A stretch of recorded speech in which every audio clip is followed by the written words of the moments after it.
I'm in Sweden at the launch of the world's newest six-door. Immediately, you're probably wondering, where's my light commercial loving colleague, Matt the Van Man Campbell? Well, he's not here because this isn't your ordinary six-door. This is the all-new Mini Clubman. The new Clubman is the reborn Mini brand's second generation wagon, though the concept isn't a new one. Morris and Austin were building load-lugging variants of the original Mini more than 50 years ago. But there is plenty new about this one. If we start at the most obvious place, the back, we've got these new horizontal taillights, which are a little bit polarizing. To me, for some reason, they remind me a little bit of Jabba the Hutt. However, there is plenty of good stuff at the back here. A new feature, if you have your hands full of gear, you can just give a kick underneath the bumper and you can open up the doors. You can give another one and it opens up the other side too, which is pretty handy. If we have a look in here, we now have a 360 litre boot, which is still a little bit smaller than in something like a Volkswagen Golf. However, it's more than 80 litres bigger than what you get in the Mini 5-door. There's also this handy little flip up there that you can just store even more stuff down the bottom.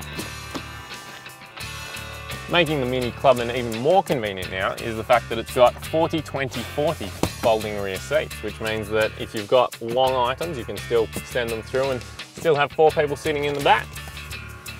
As you can see, it's much easier to get into the back of the new Clubman than it was the old one, because Minis ditched that rear opening club door that they used to have, which used to open out onto the wrong side of the road for right-hand drive markets like ours and sort of extend you out into the traffic.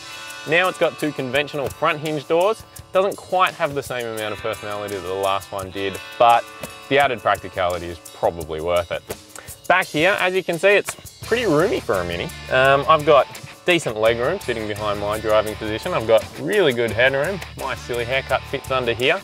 And there are also some really premium touches that you don't really find in the compact class. We've got these diamond stitch seats, which are really nice. We've also got rear air vents, which is pretty rare for this class. And also just the quality all around is really good. We've got leather on the doors and soft touches everywhere.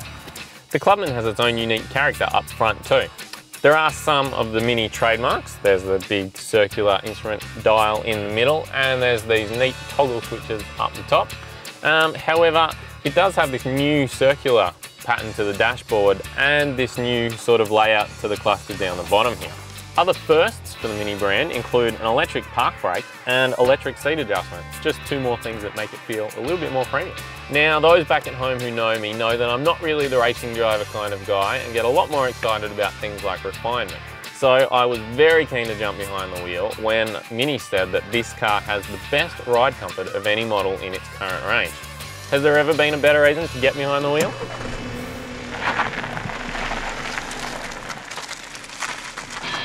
Now, I'm happy to report that that ride comfort is pretty good.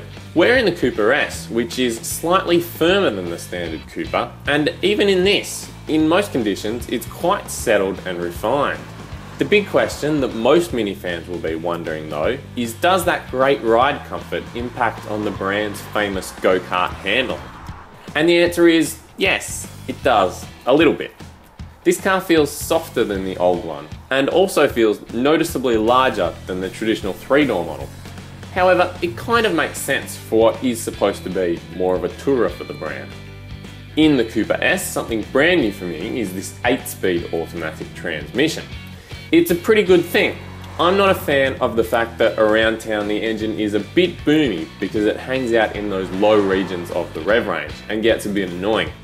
However, you can knock it into sport mode and it really comes to life.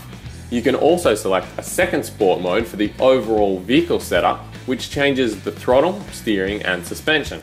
And that really changes the characteristics of the car and makes it quite lively and a lot of fun. While it's unquestionably the funkiest 6-door on the market, the new Mini Clubman is still going to be a niche model when it comes to Australia in November. For around $35,000 to $45,000, there are a lot of small cars, both mainstream and premium, as well as mid-size SUVs that offer even more space for pretty much the same money. Where this car needs to excel then is in less tangible areas. And the good news for you budding clubmen and clubwomen out there is that the new model still packs in loads of Clubman character and charisma while being more practical, more feature packed and better to drive than ever before.